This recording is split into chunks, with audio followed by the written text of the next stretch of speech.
പരിശുദ്ധാത്മാവിനാലും ശക്തിയാലും ചെയ്യുന്ന പറഞ്ഞത് അഭിഷേകം ചെയ്തു. ഒരു വ്യക്തി അഭിഷേകം പ്രാപിച്ചതിന്റെ ഒന്നാമത്തെ തെളിവ് പുതിയ ശക്തി പ്രാപിച്ചിരിക്കണം.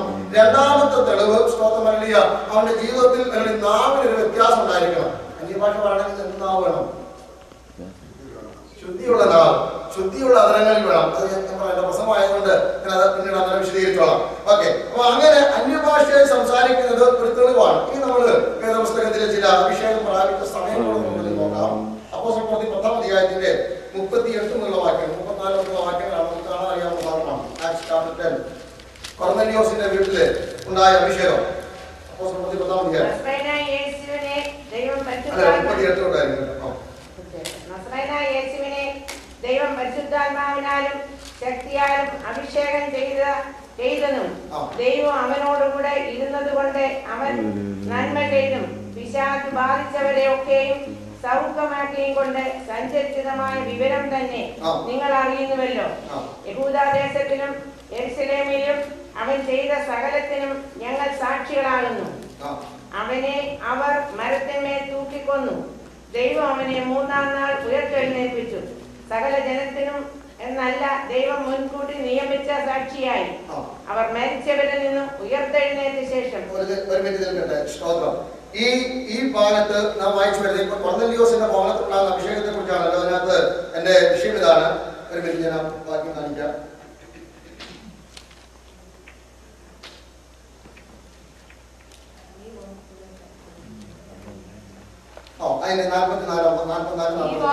പത്രോസ് പ്രസ്താവിക്കുമ്പോൾ തന്നെ വചനം കേട്ട എല്ലാവരുടെ മേലും പരിശുദ്ധാത്മാവ് വന്നു.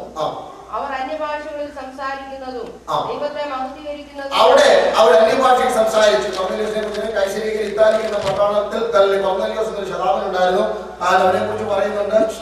നമ്മളെ സംബന്ധിച്ച് അവന്റെ സാക്ഷ്യം കേട്ട് കഴിഞ്ഞാൽ അവന്റെ സമാജം ഉണ്ടായിരുന്നു ഇല്ല. അവനെ കുറിച്ച് പറയുന്നത് അവനെ പോലെ ഭക്തനും നീതിമാനുമായിട്ട് ആരും ഇല്ലായിരുന്നു. അടുത്ത അവന്റെ 1-ാം വാക്യം വളരെ ശ്രദ്ധമാണ്. ഒരു ദിവസം പ്രാർത്ഥിച്ചുകൊണ്ടിരിക്കുമ്പോൾ ആരും പ്രത്യക്ഷമായി. ശതാധിപരാണ്. 100 പേർക്ക് അനുമതി. സെഞ്ചുറി എന്ന് പറയുന്നത് നമ്മുടെ നാട്ടിൽ പറയുന്ന 100 പോലീസുകാരുടെ നേതാവല്ല, ഒരു റീജിയന്റെ തന്നെ റെജിമെന്റിന്റെ നേതാവാണ്. അതിനകത്ത് 100 കൂട്ടങ്ങൾ ഉണ്ടായിരുന്നു. റോമാ ഗവൺമെന്റിന് അങ്ങനെയുള്ള 100 ആയിരക്കണക്കിന് പട്ടാളക്കാർക്ക് അനുമതിയാണ്. അവൻ പറയുകയാണ്, പ്രാർത്ഥിച്ചുകൊണ്ടിരിക്കുമ്പോൾ യഹോവയുടെ ദൂതൻ പ്രത്യക്ഷനായി. കൊർന്നേലിയോസേ, നിന്റെ പ്രാർത്ഥനകളും യാചനകളും നിന്റെ നിന്റെ ദാനധർമ്മങ്ങളൊക്കെ സ്വർഗത്തിൽ ആലോചിക്കും. നമ്മുടെ മുന്നിൽ ദൂരം പ്രത്യക്ഷമായിട്ട് പറയും, നീ പറഞ്ഞ ആരും കേട്ടു?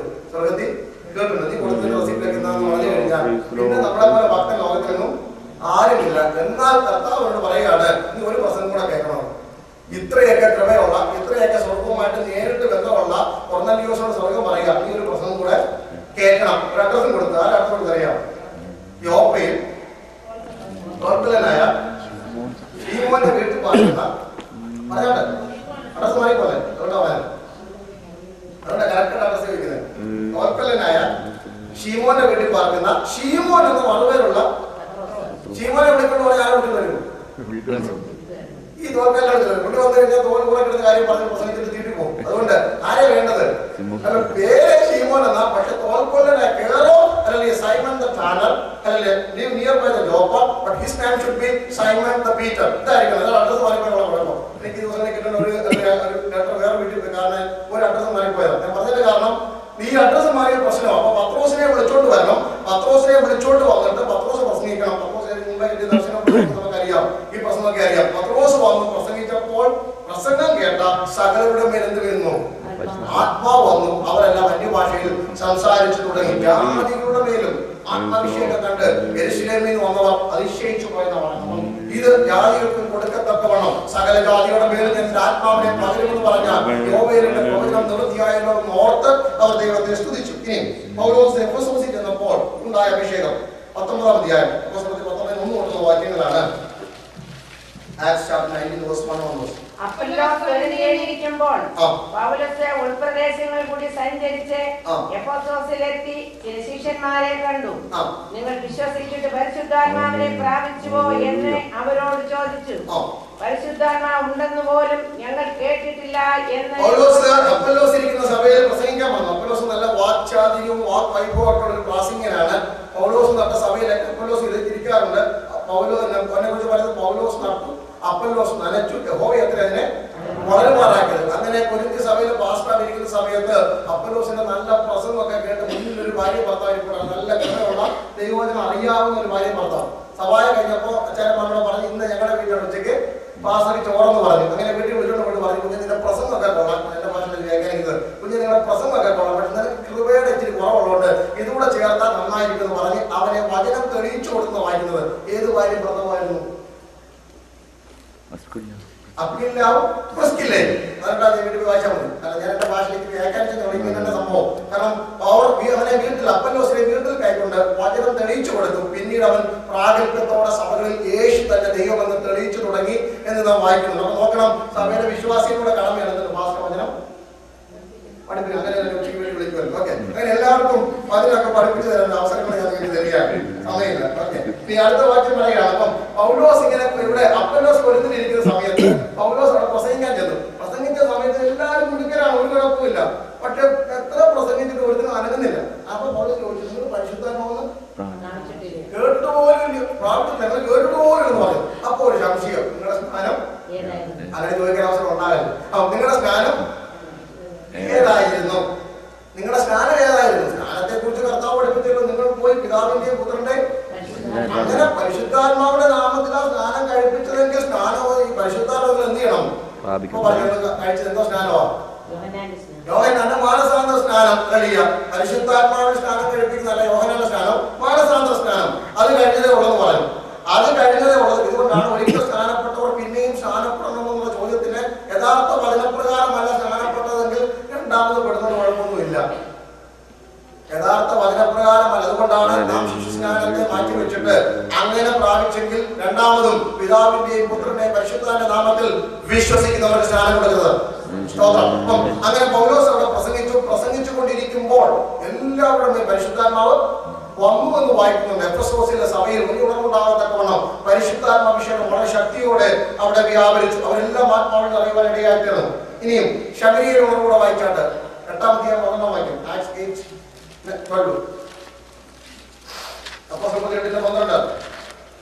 എന്നാൽ ദൈവരാജ്യത്തെയും യേശുക്രിസ്തുവിന്റെ നാമത്തെയും കുറിച്ചുള്ള സുവിശേഷം അറിയിക്കുന്ന ഫിലിപ്പോസിനെ അവർ വിശ്വസിച്ചപ്പോൾ പുരുഷന്മാരും സ്ത്രീകളും സ്നാനമേറ്റു. ശീമോൻ താനും വിശ്വസിച്ചു, സ്നാനമേറ്റു. ഫിലിപ്പോസിനോട് ചേർന്ന് നിന്ന് വലിയ വീര്യപ്രവർത്തികളും അടയാളങ്ങളും നടക്കുന്നത് കണ്ടു ഭ്രമിച്ചു. ആവിചാരം ചെയ്തുകൊണ്ടിരുന്ന ശിമോൻ എന്നൊരു പാർട്ടിക്ക് ഈ വലിയ അത്ഭുതവും അടയാളങ്ങളൊക്കെ കണ്ടു കഴിയുമ്പോൾ പുള്ളിയും രക്ഷിക്കപ്പെട്ട സ്ഥാനപ്പെട്ടു അവയോട് ചേർന്നു. മന്ത്രവാദികാരൻ ഇപ്പൊ പുള്ളി ഓർത്ത് കൊള്ളാതെ ഇതിനെക്കാട്ടി നല്ല എന്നെക്കാട്ടിയുള്ള അത്ഭുതം ഇവര് ചെയ്യുന്നത്. എല്ലാവരും ഭ്രമിപ്പിച്ചു പോകുന്ന പറഞ്ഞത് ആവിചാരം കൊണ്ട്. ചേർന്ന് കഴിഞ്ഞപ്പോൾ നോക്കുക, ഫിലിപ്പോസ് എല്ലാവരുടെയും പത്രോസും ഫിലിപ്പോസും ഒക്കെ എല്ലാവരുടെയും പേര് കൈവെക്കുന്ന കണ്ടപ്പോൾ എല്ലാവർക്കും അഭിഷേകം ലഭിക്കുന്നു. പുള്ളി ഒരു ചാക്കോട്ട് പൈസ കണ്ടി വന്നു. കുറെ കാലത്തേക്ക് ഇഷ്ടംപോലെ ചാക്കോട്ടി വന്നു. വന്നിട്ട് പറയുകയാണ്, ഞാനും ആരുടെയെങ്കിലും മേൽ തലയിൽ കൈ വെച്ചാൽ അവരെന്ത് ചെയ്യണം? അഭിഷേകം പ്രാപിക്കണം. അതുകൊണ്ട് 18 വാക്യങ്ങളാണ്. അതുകൊണ്ട് എന്ത് ചെയ്യണം? അവർക്ക് അഭിഷേകം ലഭിക്കേണ്ടതിന് ഞാൻ പണം തരാം, എനിക്ക് കൃപയൊന്ന് തരണം എന്ന് പറഞ്ഞു. അപ്പോസ്തലന്മാർ കൈവച്ചതിനാൽ പരിശുദ്ധാത്മാവ് ലഭിച്ചത് ശീമോൻ കണ്ടാറെ അവർക്ക് ദ്രവ്യം കൊണ്ടുവന്നു. ഞാൻ ഒരുത്തന്റെ മേൽ കൈവച്ചാൽ 5 അധ്യായത്തിന് മുമ്പ് സഭയിലുള്ള 3000 പേരും വീടും തലം വിറ്റ് കാക്ക കൊണ്ടുവച്ചിട്ട് വേണ്ടാന്ന് പറയാൻ പാർട്ടികളാ. ആരാ? പത്രോസും കൊണ്ടുവരും. പിറ്റേന്ന് ഞായറാഴ്ച സഭ അല്ലെങ്കിൽ വെള്ളിയാഴ്ച അല്ലെങ്കിൽ ശനിയാഴ്ച ആലയത്തിൽ പോകുമ്പോൾ മുടന്നു പോയി 10 പൈസ വെള്ളി കൊണ്ട് ഞങ്ങൾക്ക് ഇല്ലെന്ന് പറഞ്ഞത്. കാരണം ഇന്നലെ കൊണ്ടുവച്ചതൊക്കെ നിന്ന് തീർത്തോണ്ടല്ല പറഞ്ഞു. ഇതൊന്നും തലയ്ക്ക് പിടിക്കാത്തവരാണ് ഞങ്ങള്. അവരോട് വന്ന് പറയുകയാണ്, ഞങ്ങൾ ഇത്രയും പണം തരാം, എനിക്ക് എന്ത് ചെയ്യാം? കൃപ വേണം, അധികാരം വേണമെന്ന് പറഞ്ഞു. കഴിച്ചു.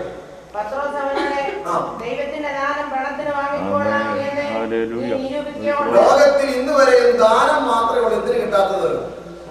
പണത്തിന് കിട്ടാത്തത്. സ്തോത്രം. ദാനം എന്ത് ചെയ്യത്തില്ല. ഓടി സമ്മാനം പ്രാപിക്കുന്നവർക്ക് കിട്ടുന്ന ട്രോഫി നമ്മൾ പോയി കാശ് കൊടുത്താലും കിട്ടും 10 ട്രോഫി. പക്ഷെ അതെന്തോ ഇല്ല, വിലയില്ല. എനിക്ക് പത്രം വാങ്ങി എനിക്ക് വെടികൊണ്ട് വെക്കാം, പക്ഷെ അതെന്തോ ഇല്ല, വിലയില്ല. തരയേണ്ട ആളിന്റെ കയ്യിൽ നിന്ന് ഓടിച്ചെന്ന് അല്ലെങ്കിൽ എന്തെങ്കിലും കോമ്പറ്റീഷനെ ജയിച്ചു പ്രാപിച്ച് അതിന് വിലയില്ലെങ്കിലും 10 പേരുടെ മുമ്പിൽ വെച്ച് അത് വാങ്ങുമ്പോഴാണ് എന്തുണ്ടാകുന്നത്? വിലയാണ്. ക്രിസ്തുവിന്റെ ദൈവം തരുന്ന നന്മയൊക്കെ വില കൊടുത്ത് വാങ്ങുന്നതല്ല. ഇതൊക്കെ ദാനമാണ് ഓർത്ത് അർഹിക്കാത്ത സ്ഥാനത്ത് എന്നെ അർഹതയുള്ളവനാക്കി മാറ്റി പാപമുള്ള ലോകത്തിൽ നിന്ന് എന്നെ വിളിച്ചു വേർതിരിച്ച് രക്തത്താൽ എന്നെ കഴുകിയിട്ട് ശുദ്ധീകരണം തന്നിട്ട് ഈ പാപമുള്ള ലോകത്തിൽ പാപം കൂടാതെ എന്നെ ജീവിപ്പിക്കുവാൻ പ്രാപ്തനാക്കുവാൻ സ്വർഗം തന്ന എല്ലാ ദാനങ്ങൾക്കായി